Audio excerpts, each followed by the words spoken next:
Facundo Cabral suplicaba haber estado en ese avión. El asiento permanecía vacío. Su esposa había abordado con su hija de 1 año entre los brazos. El lugar contiguo, el que le correspondía a él, quedó desocupado. Había perdido el vuelo de conexión en Boston. «Vete, amor, que yo tomo otro vuelo después». Esas fueron las últimas palabras que le dirigió.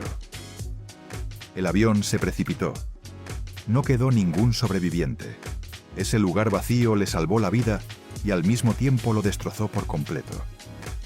Su nombre era Facundo Cabral y tuvo que cargar durante 40 años con una pregunta que jamás encontró respuesta. ¿Por qué él no iba en ese avión? Bajó 30 kilos. Olvidó los 8 idiomas que dominaba. Perdió la visión. Pasó 2 años en silla de ruedas, no por incapacidad física, sino porque no tenía voluntad de caminar. Rogaba haber muerto junto a ellas. Pero esa no fue la única tragedia de su existencia, ni siquiera la primera. Antes de ese accidente, ya había visto morir de hambre a 4 de sus hermanos. Su padre los abandonó un día antes de que él naciera. Fue mudo hasta los 9 años, alcohólico a los 10, encarcelado a los 14. Y cuando por fin encontró la paz, después del avión, cuando la UNESCO lo proclamó mensajero mundial de la paz, cuando fue nominado al Premio Nobel, 8 balas le atravesaron el cuerpo en Guatemala. Balas que no iban dirigidas a él. Un hombre que debió morir en un avión, murió por balas equivocadas. Esta es la historia de alguien que vivió muriendo y que murió justo cuando por fin había aprendido a vivir. Vas a conocer 4 cosas que rara vez se cuentan juntas. Primero, la carta que su madre le escribió sobre su padre. Una carta que él conservó toda la vida y que explica cómo pudo perdonar lo imperdonable. Segundo, la grabación de su último concierto en Guatemala. Las palabras exactas que pronunció 2 días antes de morir. Cuando las escuches, se te va a helar la sangre. Tercero, el documento judicial que revela quién ordenó realmente su muerte. Por qué él estaba en ese auto y cómo un error de los sicarios acabó con la vida del hombre equivocado. Y cuarto, la llamada telefónica que le hizo la Madre Teresa de Calcuta. En vivo, en Televisión Nacional, la llamada que le salvó la vida cuando suplicaba morir. Si te gusta este contenido, suscríbete para no perderte ninguna historia oculta. Te aviso, si abandonas antes del final, te perderás la parte que más duele y la que más inspira. Empecemos por el principio.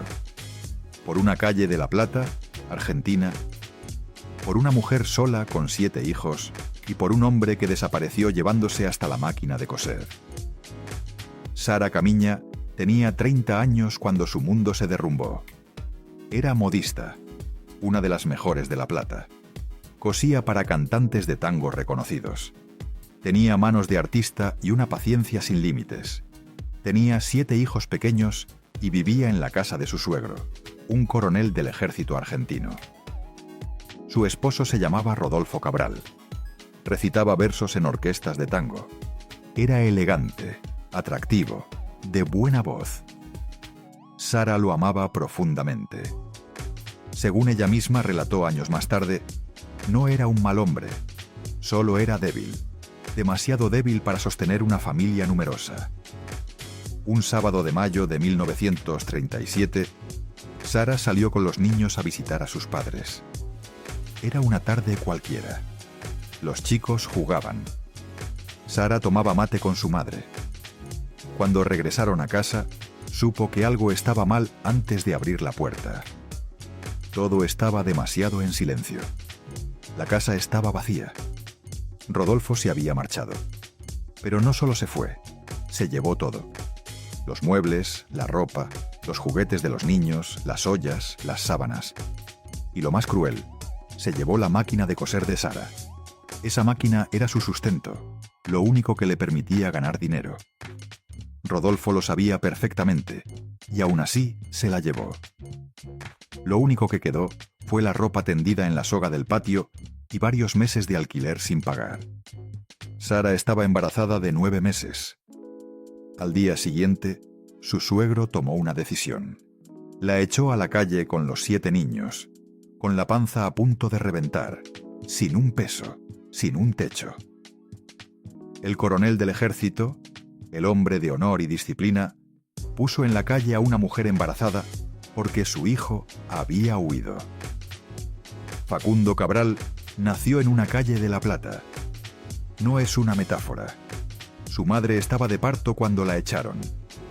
Guarda este momento, porque cuando llegue la carta de Sara, vas a entender por qué ella nunca odió al hombre que le hizo todo esto. Un tío de Sara le regaló una máquina de coser nueva, pero la familia no dejaba de reprocharle su situación como si fuera culpa suya. Entonces, Sara tomó una decisión que marcaría el destino de todos. Se fue al sur, sola con 7 hijos, a buscar trabajo donde nadie la conociera. Imagina eso por un momento. Una mujer sola en 1937. Argentina no era un país amable con las mujeres abandonadas. No existían leyes que las protegieran. No había refugios. No había asistencia estatal. Una mujer dejada por su marido era una vergüenza social, no una víctima. Y Sara decidió cruzar la Patagonia, el sur de Argentina, la Tierra del Fuego, el fin del mundo. Miles de kilómetros de desierto, frío, viento cortante y pobreza absoluta. Viajó de pueblo en pueblo, de trabajo en trabajo. Cosía lo que podía, limpiaba casas, cuidaba hijos ajenos mientras los propios esperaban afuera, hambrientos en el frío. A veces conseguía trabajo por semanas, a veces por meses, pero siempre llegaba el momento en que había que irse, buscar otro pueblo, otra oportunidad. Los niños crecían en el camino. Aprendieron a callar el hambre, a dormir con frío, a entender que la vida era dura y que quejarse no servía de nada. A veces Sara volvía a La Plata, a casa de su abuela en Berisso, cuando ya no podía más. Descansaba unas semanas, juntaba fuerzas, abrazaba a sus hijos un poco más fuerte y volvía a irse. Esa travesía duró 9 años. 9 años cruzando el desierto más frío del continente. 9 años cargando con niños que fueron haciéndose menos. Porque durante los primeros 7 años, 4 de esos niños murieron.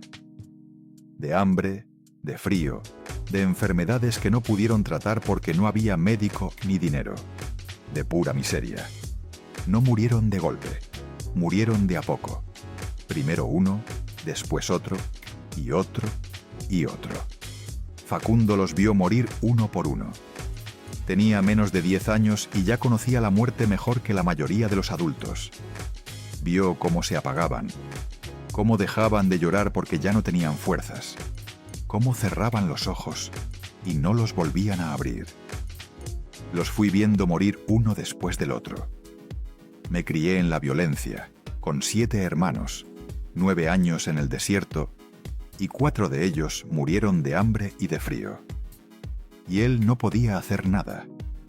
No podía gritar, no podía llorar en voz alta, no podía siquiera decir que le dolía, porque Facundo era mudo. Él mismo tenía lo que en esa época llamaban debilidad mental. Hoy probablemente lo diagnosticarían con autismo o algún trastorno del desarrollo.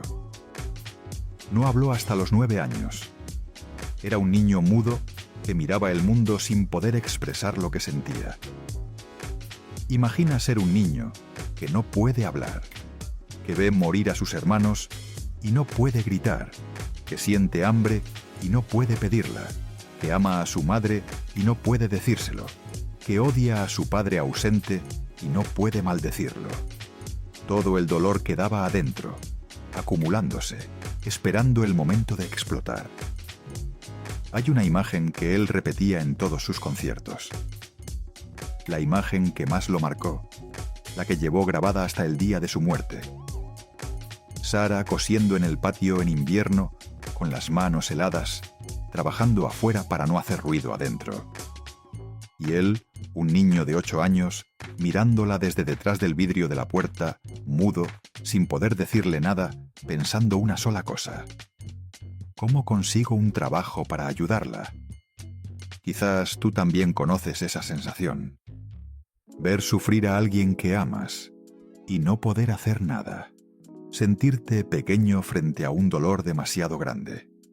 Ese niño mudo encontró una manera.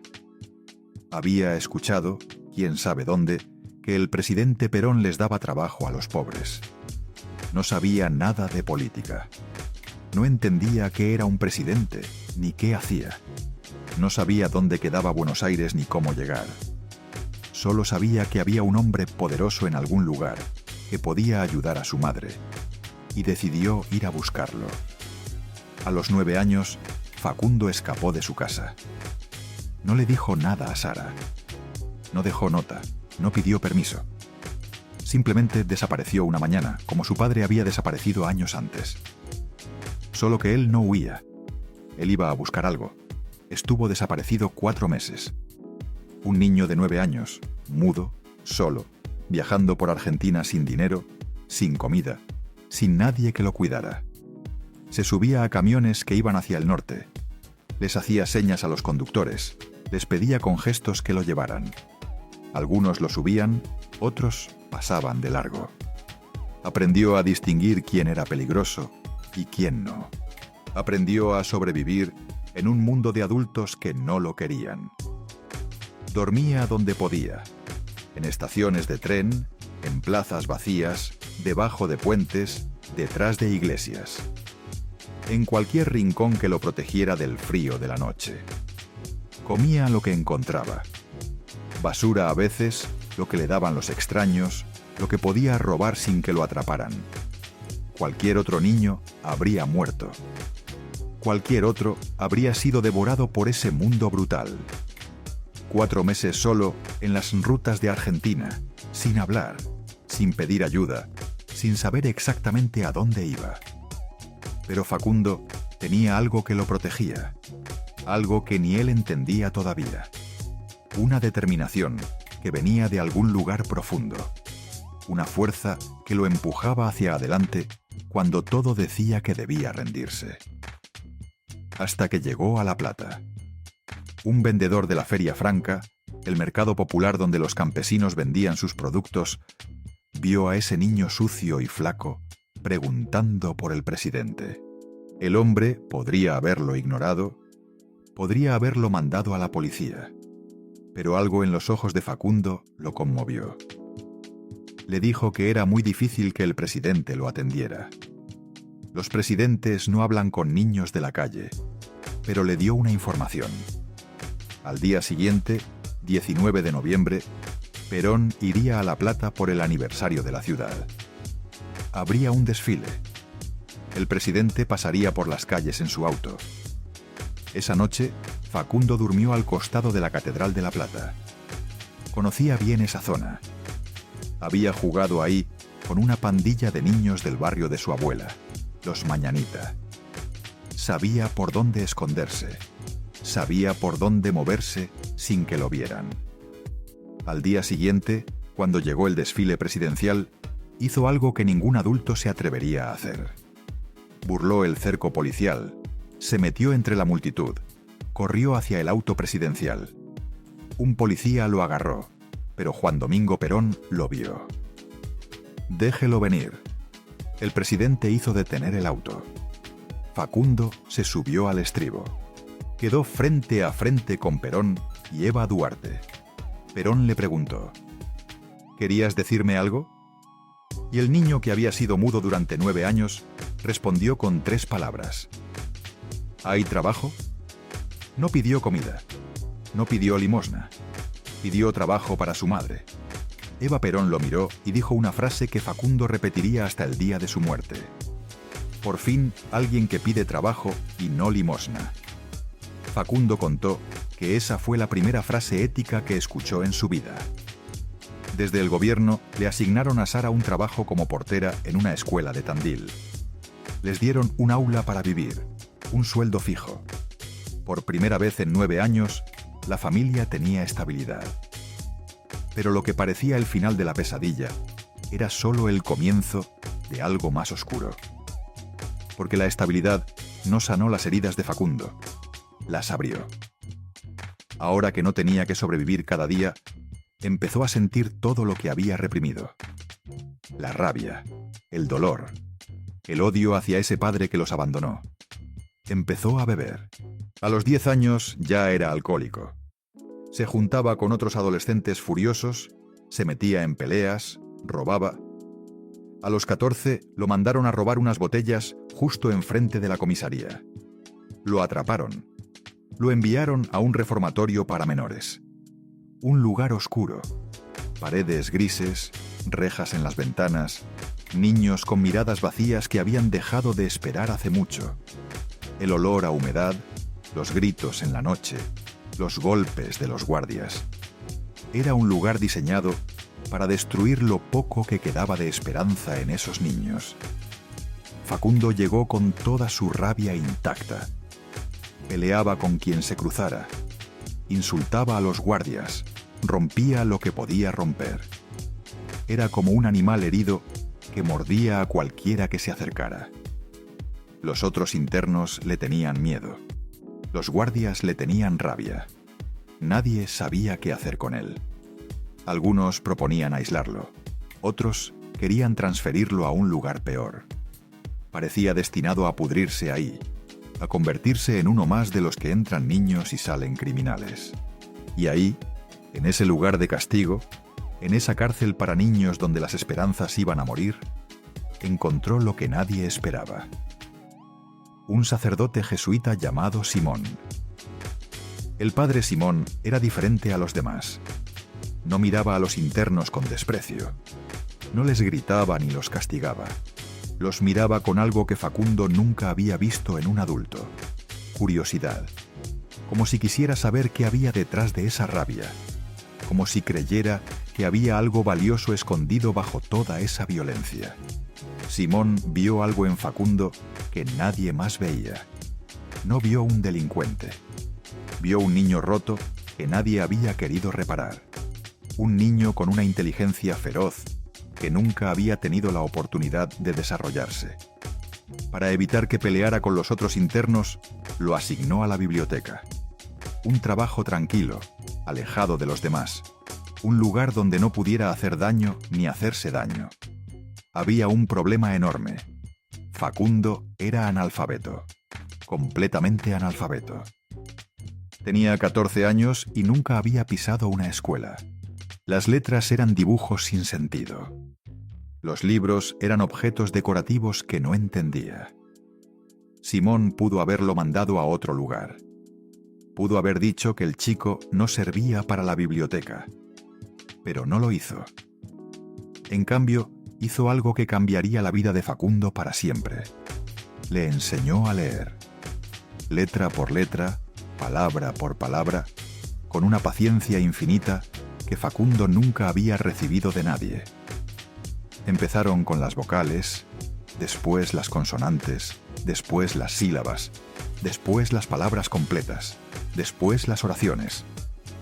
Fue un proceso lento, frustrante. A veces Facundo se enojaba cuando no entendía, tiraba los libros, maldecía, pero Simón no se rendía. Volvía al día siguiente con la misma paciencia, con la misma fe. Y algo empezó a cambiar. Facundo descubrió que las palabras tenían poder, que podían transportarte a otros mundos, que podían explicar cosas que él sentía pero no sabía nombrar, que podían ser armas, pero también refugios. En 3 años completó toda la primaria y la secundaria. 3 años para hacer lo que normalmente toma 12. 3 años para pasar de analfabeto total a devorador de libros. Leía todo lo que caía en sus manos. Novelas, poesía, filosofía, historia. Todo le interesaba.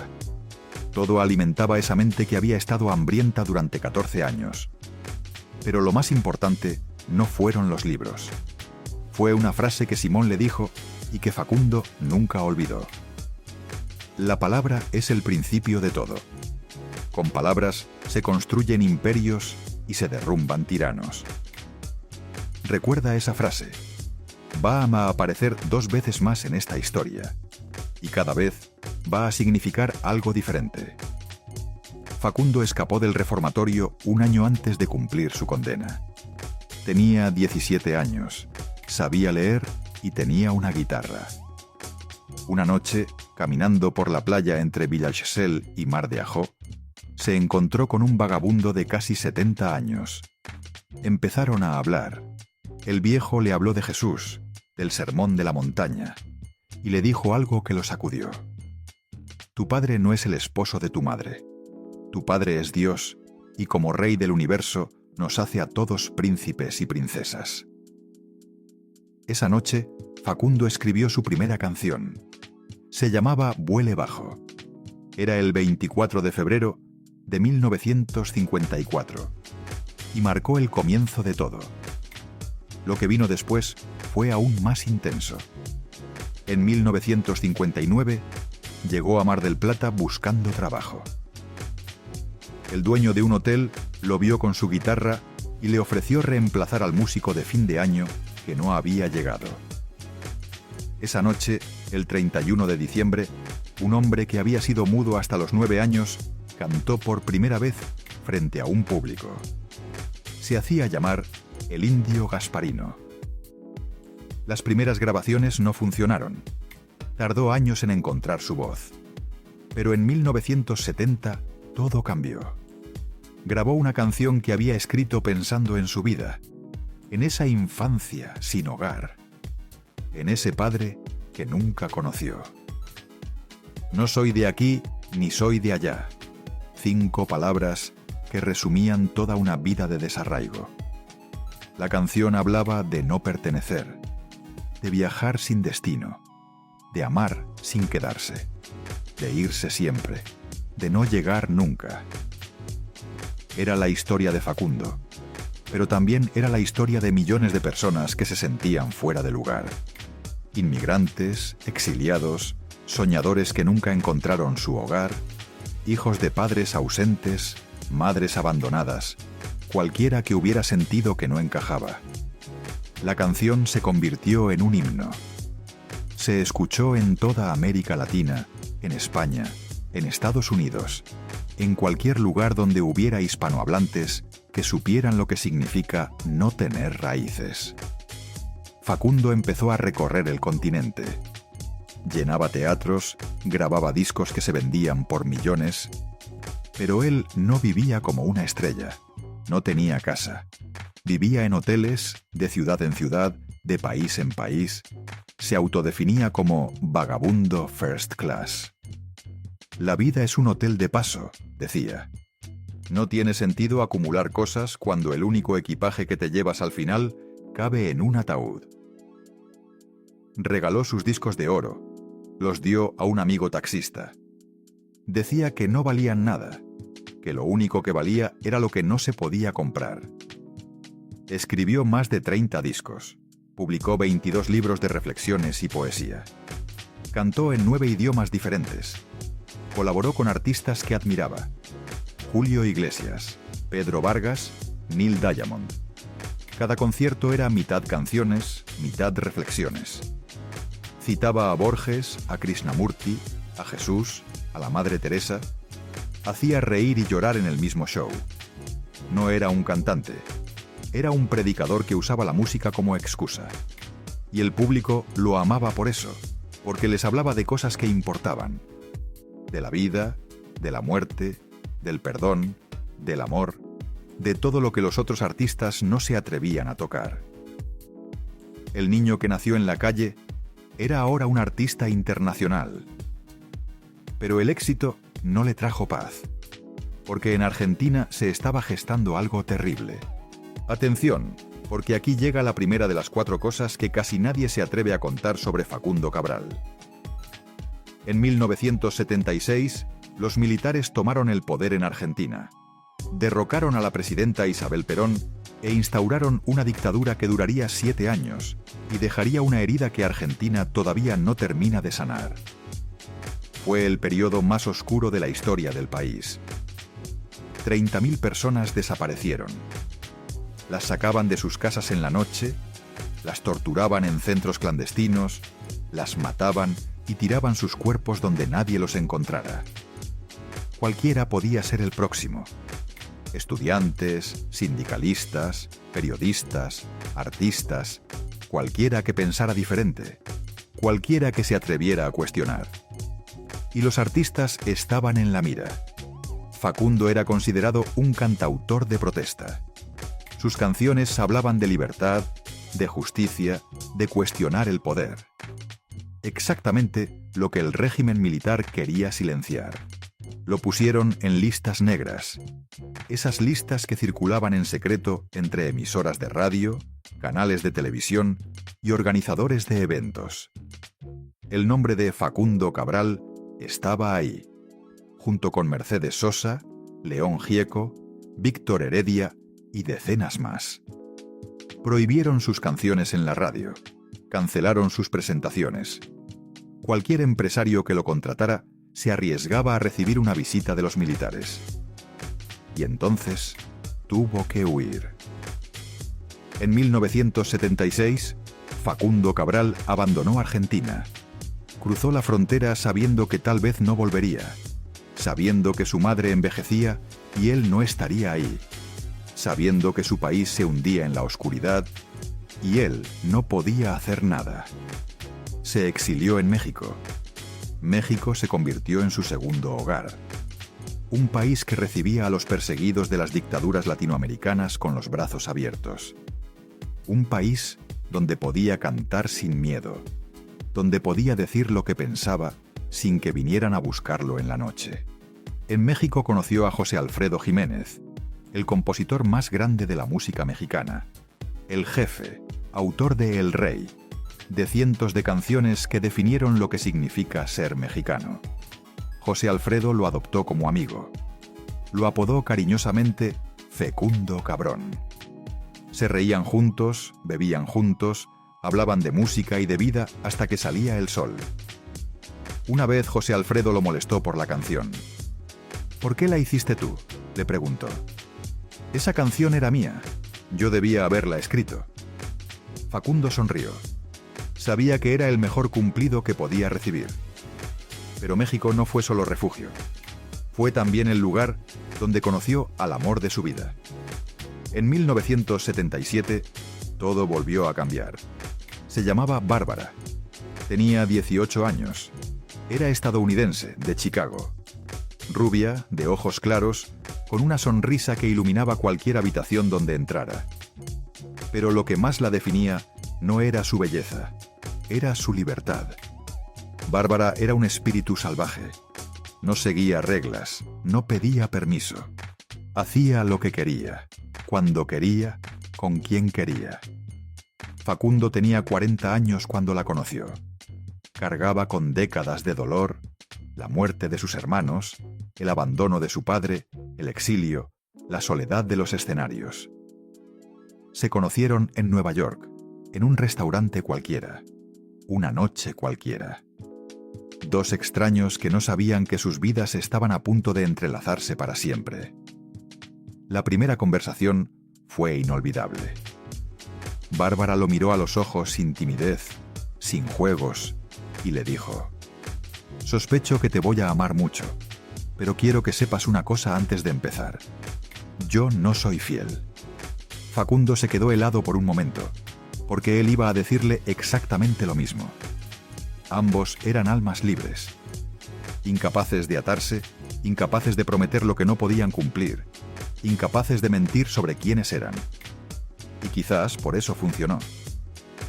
Los dos tuvimos otras relaciones, contó Facundo después. Ella salía con otros, yo salía con otras, pero nada nos divertía tanto como estar juntos. Nadie nos entendía como nos entendíamos. A veces Bárbara le decía: «Podemos vernos el martes en vez del miércoles porque conocí a un alemán muy guapo». Y Facundo se reía. No había celos, no había posesión, no había dramas. Había dos personas que habían decidido amarse en libertad total. Nunca conocí un ser tan libre, tan sano, dijo él. Bárbara no tenía miedo de nada. No le importaba lo que pensaran los demás. Era ella misma, siempre, sin disculpas. Para un hombre que había crecido con tanto dolor, con tanto abandono, encontrar a alguien así era un milagro. Un día, Bárbara llegó con una pregunta que parecía normal. ¿Arreglaste lo del concierto de esta noche? Facundo dijo que sí, que el empresario siempre tenía un lugar reservado para ella en primera fila, que podía ir cuando quisiera. Y Bárbara respondió con una sonrisa. No, pero ahora somos dos. Estaba embarazada. Facundo tardó un momento en entender. Tenía 40 años. Nunca había sido padre. Nunca había imaginado serlo. Me pareció la cosa más increíble del mundo, contó después. Yo, padre. Inconcebible. Yo que había odiado a mi padre toda mi vida. Yo que no sabía lo que era tener un padre presente. ¿Iba a ser padre? Pero lo fue. Tuvieron una hija, una niña hermosa que llenó de luz la vida de un hombre que había conocido tanta oscuridad. Facundo descubrió algo que no sabía que existía dentro de él. Ternura, paciencia, un amor que no pedía nada a cambio, un amor incondicional que lo asustaba y lo completaba al mismo tiempo. Miraba a su hija dormir y pensaba en todo lo que le daría, todo lo que su padre no le dio a él, todo el amor que había acumulado durante 40 años sin tener a quién dárselo. La niña tenía 1 año cuando todo terminó. Aquí viene la segunda revelación, la que cambió a Facundo Cabral para siempre, la que casi lo destruyó. Era 1978. Bárbara tenía que viajar de Chicago a Los Ángeles. Llevaba a la niña. Facundo debía encontrarse con ellas, pero perdió la conexión en Boston. No llegó a tiempo. Le dijo por teléfono: «Vete, amor, que yo tomo otro vuelo después». Bárbara tomó el avión. La niña iba en sus brazos. El asiento de al lado, el de Facundo, quedó vacío. El avión se estrelló. No hubo sobrevivientes. 273 personas murieron ese día. Entre ellas, Bárbara. Entre ellas, la niña de 1 año que nunca llegó a cumplir 2. Facundo recibió la noticia en Boston. Solo en un aeropuerto lleno de gente que corría a tomar sus vuelos, que se quejaba de retrasos, que hablaba por teléfono de cosas triviales. Rodeado de extraños que no sabían que su mundo acababa de terminar. Piensa en eso un momento. Si Facundo hubiera llegado a tiempo, habría muerto con ellas. El retraso en Boston lo salvó. La conexión perdida lo salvó. Pero, ¿salvó de qué? ¿De qué sirve estar vivo cuando todo lo que amas ya no existe? Lo que siguió fue el infierno. Facundo dejó de comer. Su cuerpo se consumía porque él ya no quería alimentarlo. Perdió 30 kilos en pocas semanas. Sus huesos empezaron a marcarse bajo la piel. Olvidó los 8 idiomas que hablaba: inglés, francés, italiano, portugués. Todo lo que había aprendido en sus giras desapareció de su mente, como si el dolor hubiera borrado partes enteras de su cerebro, como si el trauma hubiera formateado todo lo que no era esencial para sobrevivir. Perdió parcialmente la vista. Sus ojos dejaron de funcionar correctamente. Los médicos no encontraban explicación física. Era como si su cuerpo decidiera dejar de ver un mundo que ya no tenía sentido mirar. Pasó 2 años en silla de ruedas. No porque sus piernas no funcionaran, porque no quería usarlas, porque no tenía a dónde ir, porque cada paso era un paso en un mundo donde Bárbara y su hija ya no existían. Creía vivir una pesadilla irreal, dijo después. Despertaba cada mañana esperando que fuera un sueño, y cada mañana descubría que no lo era. Y cada mañana tenía que sobrevivir otro día sin ellas. El hombre que había sobrevivido a la muerte de 4 hermanos El niño que había cruzado Argentina solo a los 9 años. El adolescente que había salido de la cárcel convertido en poeta. Ese hombre que había resistido todo lo que la vida le había tirado. Ahora no quería seguir viviendo. Pensó en terminar con todo muchas veces. Lo confesó después en entrevistas. Estuvo al borde del abismo mirando hacia abajo. Quizá tú también has sentido eso alguna vez. Cuando la vida te quita tanto que ya no sabes cómo levantarte. Cuando el dolor es tan grande que respirar se siente como un castigo. Cuando miras el futuro y solo ves vacío. Facundo buscó ayuda donde pudo. Visitó a un filósofo llamado Jiddu Krishnamurti en el Valle de Ojai, California. Un pensador indio que había dedicado su vida a entender el sufrimiento humano y cómo trascenderlo. Krishnamurti lo escuchó. Escuchó la historia del padre que huyó, de los hermanos que murieron, del exilio, del amor encontrado tan tarde, de la esposa y la hija que el cielo le arrebató. Y le dijo algo que Facundo nunca olvidó. En toda pérdida hay una liberación.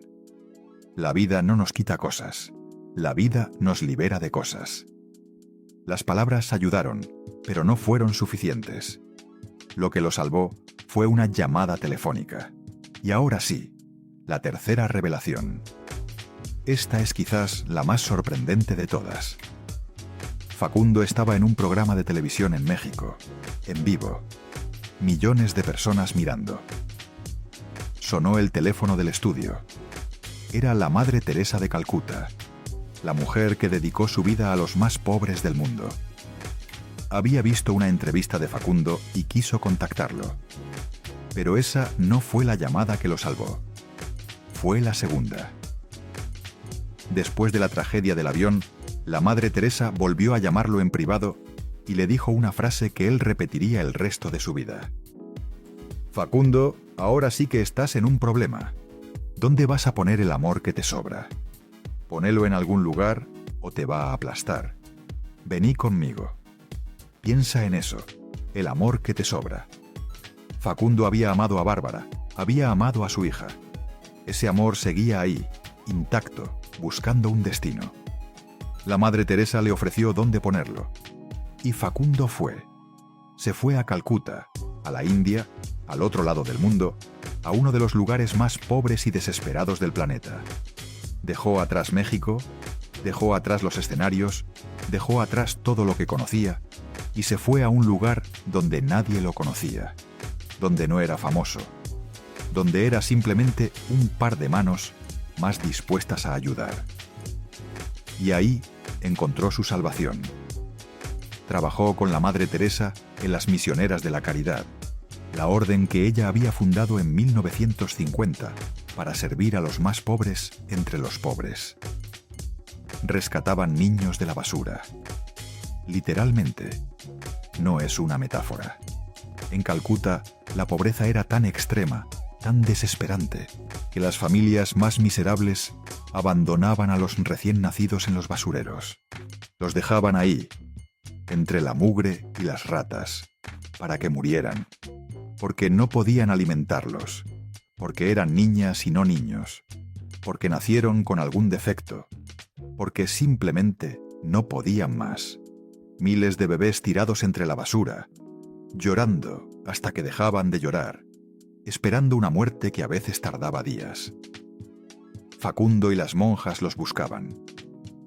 Caminaban entre los basureros de Calcuta, entre el hedor insoportable, entre las montañas de desperdicios, entre las ratas del tamaño de gatos. Escuchaban. A veces había un llanto débil entre los desperdicios. A veces solo un gemido. A veces nada. Y había que buscar con las manos. Los encontraban a veces vivos, apenas. A veces a punto de morir. Los sacaban de ahí, los limpiaban, los alimentaban, les daban la primera gota de amor que recibirían en sus vidas. Facundo pensaba en su propia infancia mientras hacía esto, en sus hermanos que murieron de hambre en la Patagonia, en su madre que no pudo salvarlos. Ahora Él podía salvar a otros niños. Podía hacer lo que Sara no pudo. Cada bebé que sacaba de la basura era un hermano que recuperaba. Cada vida salvada era una deuda pagada. Pero lo más duro todavía no había llegado. También bañaba a leprosos. Los leprosos de la India eran los intocables entre los intocables. La lepra era vista como una maldición divina, un castigo de los dioses. Nadie se acercaba a ellos. Nadie los tocaba. Vivían apartados en colonias aisladas, pudriéndose lentamente, esperando la muerte en la soledad más absoluta. Sus familias los abandonaban, sus amigos huían. Se convertían en fantasmas antes de morir. La Madre Teresa había creado Shantinagar, la ciudad de la paz, un refugio para leprosos. Un lugar donde podían vivir con dignidad, donde alguien los tocaba, donde alguien los miraba a los ojos como seres humanos. Facundo iba ahí, se arremangaba, tomaba un balde de agua y jabón y bañaba a los leprosos con sus propias manos. Tocaba su piel destruida por la enfermedad, lavaba sus heridas abiertas, les hablaba mientras los bañaba, les cantaba canciones. Hombres y mujeres que no habían sido tocados en años, que habían olvidado lo que era sentir las manos de otro ser humano. Facundo les devolvía eso. Cada vez que se sentía mal, cada vez que el dolor por Bárbara y su hija lo aplastaba, la Madre Teresa lo llevaba a bañar leprosos. Y me ponía bien, contó después, porque cuando estás lavando a alguien que sufre más que tú, tu propio dolor se hace pequeño. No desaparece, pero encuentras dónde ponerlo. Y entonces pasó algo que nadie esperaba. Alguien le preguntó a la Madre Teresa si Facundo era su amigo artista. Ella respondió: él no es artista, es un testigo. Es un testimonio de lo que puede hacer Dios con tu vida si te dejas llevar por él. Años después, se supo que Facundo le había donado $1 millón, todo lo que había ahorrado, para rescatar niños de la basura. Guarda esto en tu mente. Este hombre que donó todo lo que tenía, que bañó leprosos, que rescató bebés de la basura, va a morir acribillado en una guerra de narcos. Y las últimas palabras que dijo en un escenario van a sonar como si supiera exactamente lo que venía. Pero aún faltaba algo. Algo que Facundo había evitado toda su vida: el encuentro con su padre. ¿Recuerdas la carta de Sara que te prometí al principio? Ahora vas a entender por qué fue tan importante. Sara le había dicho siempre a Facundo una cosa: vos que caminas tanto, algún día te vas a encontrar con tu padre. Cuando eso pase, no cometas el error de juzgarlo. Y le dio 3 razones. Primera, el mandamiento dice honrar al padre y a la madre. No dice honrar solo a los padres buenos. Segunda, ese hombre es el hombre que más amó tu madre. Todavía lo amo, nunca dejé de amarlo. Y tercera, gracias a él existís. Gracias a él estás gozando las maravillas de Dios. Esa era la carta. Esas eran las palabras que Sara le repitió durante décadas. Las palabras que Facundo guardó en su memoria, aunque no las entendía, aunque le parecían imposibles. ¿Cómo podía Sara amar al hombre que la abandonó? ¿Cómo podía perdonar al hombre cuya cobardía mató a 4 de sus hijos? ¿Cómo podía pedirle a Facundo que no lo juzgara cuando él tenía todo el derecho del mundo a odiarlo? Facundo no lo entendía, pero guardó esas palabras. Las llevó consigo durante 46 años. Y llegó el momento de usarlas. Una noche, después de un concierto en Buenos Aires, alguien lo esperaba en el pasillo del teatro. El pasillo estaba vacío. Los fans ya se habían ido. Los técnicos guardaban el equipo. Solo quedaba un hombre de pie en silencio, mirándolo. Era un hombre mayor, de 70 y tantos años. Elegante, bien vestido, con el pelo completamente blanco. Tenía las manos cruzadas adelante. La postura de alguien que espera, de alguien que no sabe si será recibido o rechazado.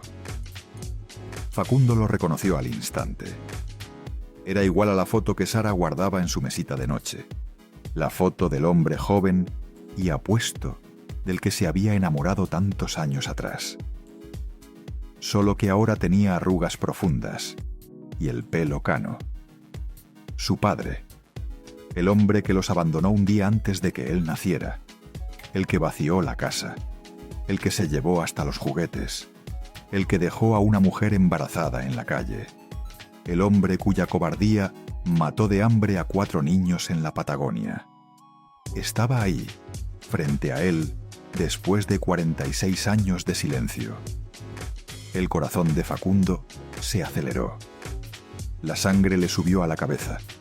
Sintió la rabia de toda una vida queriendo salir. Me quedé congelado. No sabía qué hacer, contó después. Mi padre agotó el odio que había acumulado en mí. Lo odié profundamente durante toda mi vida. Había dejado sola a mi madre con 7 hijos. Murieron 4 de hambre y frío. 3 sobrevivimos de milagro. Y ahora estaba ahí frente a mí, esperando no sé qué. El padre no dijo nada. Solo lo miraba con los ojos de alguien que sabe que no merece perdón, pero lo espera de todas formas. Facundo podía haberle gritado. Podía haberlo golpeado. Podía haberle escupido en la cara todo el rencor de 4 décadas. Tenía derecho. Nadie lo habría culpado. Pero recordó las palabras de Sara. No cometas el error de juzgarlo. Se acercó, lo abrazó, sin decir nada, sin pedir explicaciones, sin reclamar. Solo lo abrazó. Fuimos grandes amigos hasta el final de sus días, contó Facundo. Aquella vez me liberé. Dije, Dios mío, qué maravilloso es vivir sin odio. Me costó años perdonar, y pude hacerlo en un segundo. Y me sentí tan bien. Tal vez tú también cargas algo así. Un rencor que pesa como una piedra en el pecho. Un perdón que no has podido dar. Alguien que te hizo daño y nunca pagó. Una conversación que nunca tuviste y que todavía te quita el sueño. Facundo demostró que el perdón no es para el otro, es para uno mismo. El que carga el odio es el que sufre. El que perdona es el que se libera. Su padre murió en 1993. Tuvieron 10 años de amistad. 10 años para conocerse. 10 años para recuperar algo de lo que nunca tuvieron. En 1984, con el regreso de la democracia argentina, Facundo volvió a su país. Ya no era un cantautor perseguido. Era un símbolo de resistencia. Un sobreviviente del exilio. Un hombre que había predicado paz, mientras otros predicaban violencia. Llenó el Luna Park de Buenos Aires, 6.000 personas por noche aplaudiendo al niño que nació en la calle. En 1987 llenó el estadio de Ferrocarril Oeste. 50.000 personas cantando sus canciones bajo las estrellas de Buenos Aires.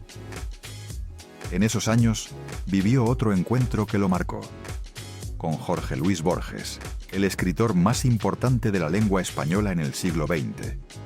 El ciego que veía más que nadie. El hombre que había convertido las palabras en laberintos infinitos. Un día, en el Café La Biela de Buenos Aires, el café donde Borges almorzaba regularmente, Facundo lo vio sentado con un acompañante. Quería acercarse, quería decirle algo, pero no sabía cómo. Se sentía como un intruso. Entonces tuvo una idea. Llamó al mozo y le dijo en voz baja: «Todo lo que beban el maestro Borges y su acompañante lo pago yo». Borges terminó su comida, se puso de pie con la ayuda de su bastón y pidió que lo llevaran hasta donde estaba Facundo. Le agradeció el gesto con una cortesía antigua. Le preguntó su nombre. Le preguntó a qué se dedicaba. «Somos escritores como usted, maestro», respondió Facundo. Borges, intrigado, preguntó: «¿Y qué escriben ustedes?» Facundo, con una sonrisa: «Canciones de protesta». Borges sonrió también y dijo una frase que Facundo repetiría el resto de su vida. «Ah, qué bien, tienen suerte, porque a mí cuando estoy enojado no se me ocurre nada». ¿Recuerdas la frase del padre Simón en el reformatorio? La palabra es el principio de todo. Borges lo entendía mejor que nadie. Por eso se hicieron amigos. Por eso conversaban durante horas sobre filosofía y literatura. Por eso Facundo escribió un libro llamado Borges y yo. Dos hombres que no podían ser más diferentes. Un cantautor de la calle y un escritor de bibliotecas. Un vagabundo y un erudito. Y sin embargo entendían lo mismo. Que las palabras tienen poder, que pueden destruir o salvar, que son el principio de todo. En 1994 comenzó la gira con Alberto Cortés.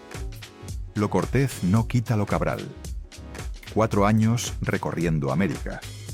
2 poetas argentinos hablando de amor, de pérdida, de lo que significa estar vivo. En 1996, la UNESCO lo nombró Mensajero Mundial de la Paz. El niño mudo que nunca fue a la escuela, el preso que aprendió a leer en un reformatorio, era ahora embajador de paz ante el mundo. En 2008 fue nominado al Premio Nobel de la Paz. Lo propusieron Óscar Arias Sánchez y Rigoberta Menchú. 2 Nobel de la Paz nominando a un tercero. El niño que nació en la calle era candidato al máximo reconocimiento mundial. Un viaje increíble.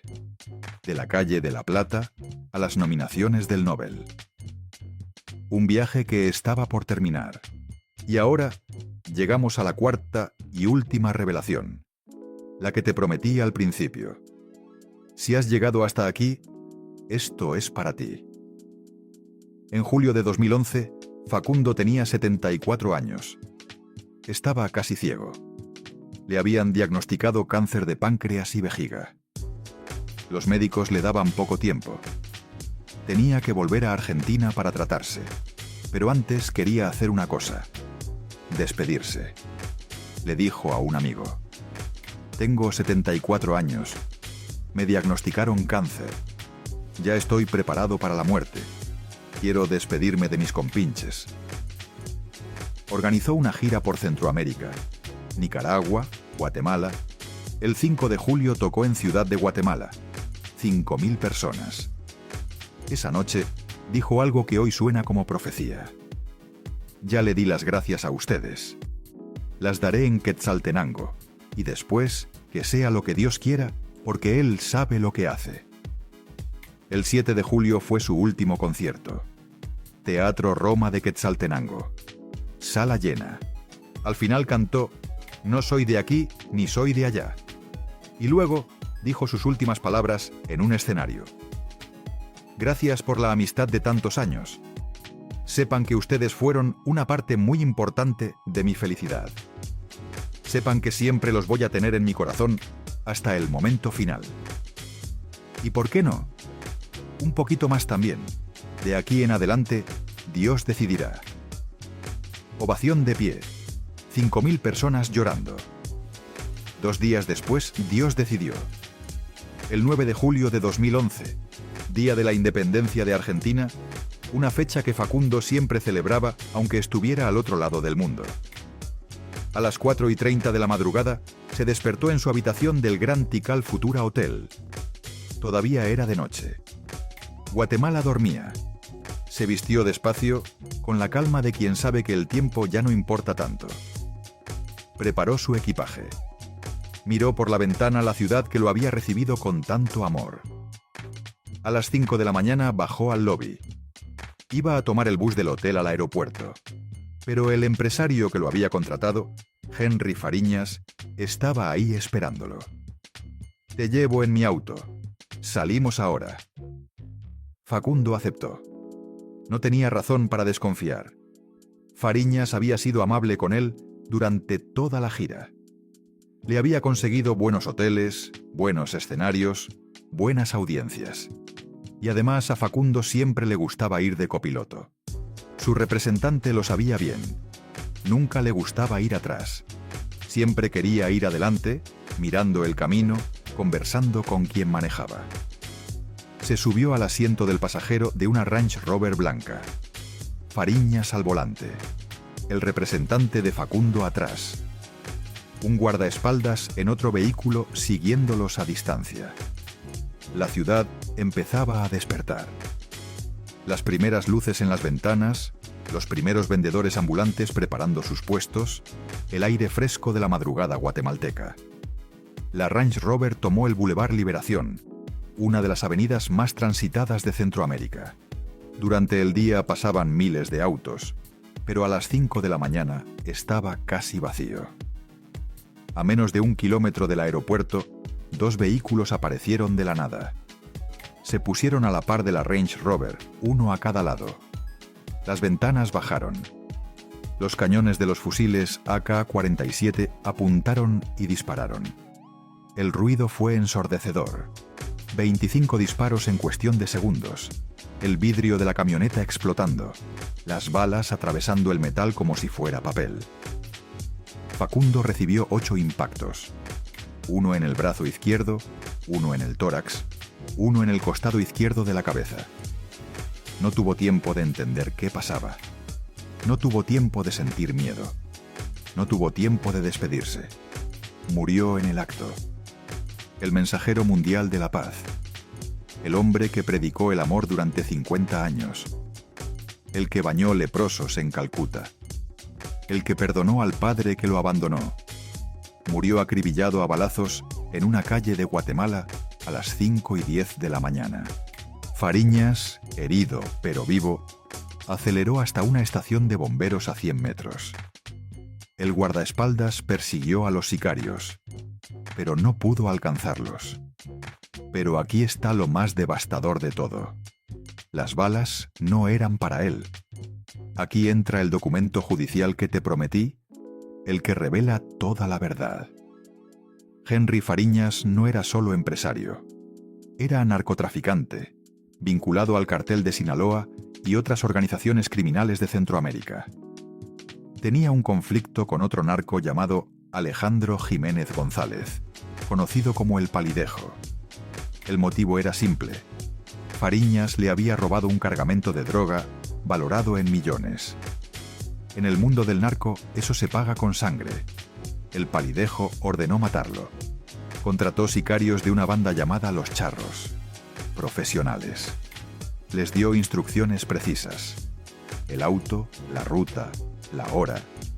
Lo que no sabían, o no les importó, era que esa mañana Fariñas llevaría un pasajero.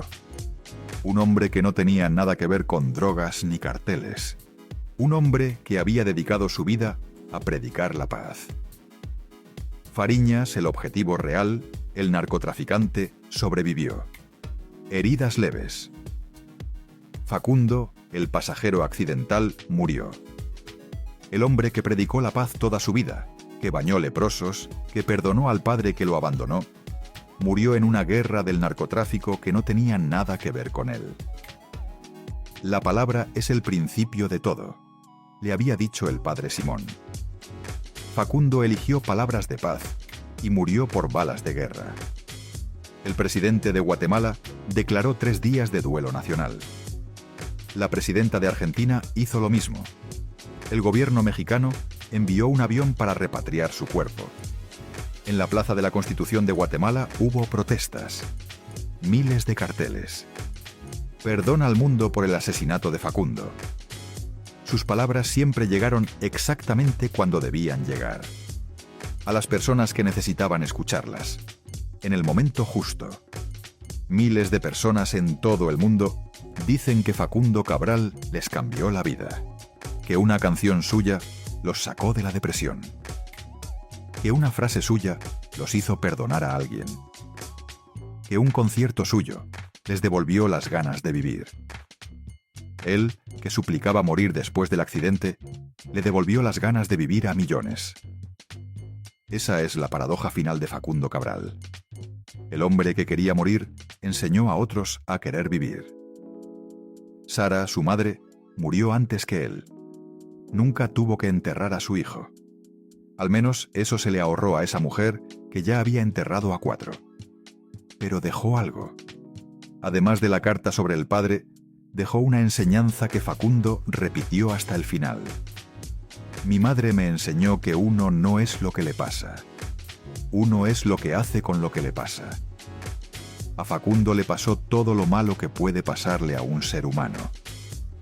Y lo convirtió en canciones, en libros, en abrazos a leprosos, en bebés rescatados de la basura, en un perdón imposible a un padre que no lo merecía, en millones de personas que encontraron consuelo en sus palabras. Eso es lo que hizo con lo que le pasó. Facundo Cabral nació en una calle de La Plata. Un día de mayo de 1937, su padre huyó antes de que él llegara. Su abuelo los echó. Su madre cruzó el desierto con 7 hijos que fueron muriendo uno por uno. Vio morir a 4 hermanos de hambre. Fue mudo hasta los 9, alcohólico a los 10, preso a los 14. Confrontó a un presidente siendo niño. Aprendió a leer en una cárcel. Escuchó a un vagabundo y escribió su primera canción. Huyó de una dictadura. Encontró el amor, tuvo una hija y el cielo se la arrebató. Perdió a su esposa, perdió a su hija, perdió las ganas de vivir. Suplicaba haber muerto en ese avión. Pero una monja de Calcuta le preguntó dónde iba a poner el amor que le sobraba, y encontró la respuesta rescatando niños de la basura y bañando leprosos. Perdonó al padre que lo abandonó. Lo abrazó después de 46 años de odio. Cantó en 170 países. Fue nominado al Nobel de la Paz. Y murió por balas que no eran para él. A lo mejor tú también has sentido que la vida es injusta. Que los golpes no paran. Que cada vez que te levantas, algo te vuelve a tumbar. Que el destino se ensaña contigo sin razón. A lo mejor has perdido a alguien y no sabes cómo seguir. A lo mejor cargas con una culpa que no te deja dormir. A lo mejor hay alguien a quien no has podido perdonar. Facundo vivió todo eso multiplicado por 1000. Un padre que huyó antes de que naciera. Una infancia en la calle. 4 hermanos muertos de hambre. 9 años sin poder hablar. Alcoholismo a los 10. Cárcel a los 14. Exilio político. La mujer que amaba y su hija muriendo en un avión que él debió haber tomado. Y al final, balas que ni siquiera eran para él. ¿Cuántas tragedias puede soportar una sola persona? Facundo soportó todas. Y eligió la paz. Eligió el perdón. Eligió seguir cantando. No porque fuera fácil, no porque no le doliera, no porque fuera un santo. Lo eligió porque entendió algo que muy pocos entienden. Que el odio te destruye a ti, no al otro. Que el rencor es un veneno que tú te tomas esperando que el otro muera. Que perdonar no es olvidar, es soltar, es liberarse. Que el amor que te sobra no desaparece cuando pierdes a alguien. Sigue ahí. Y si no le encuentras destino, te aplasta. Pero si lo pones en el lugar correcto, te salva.